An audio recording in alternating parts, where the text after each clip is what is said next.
Bill Blizzard, reporting live from whatever the weather. Reporting live from China.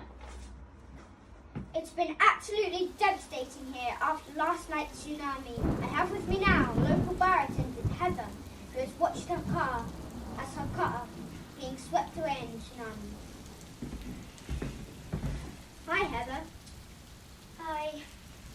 Is it true you saw that your car was being swept away in the road? Yes, it was so shocking to watch. I couldn't actually believe it. What's the last 24 hours been like? So sad, shocking and surprising, and I just don't believe what I'm seeing all around me. Get like being in a movie set. Yes, it's unbelievable and very depressing. Luckily, these events are very rare, so it should be a while before this happens again.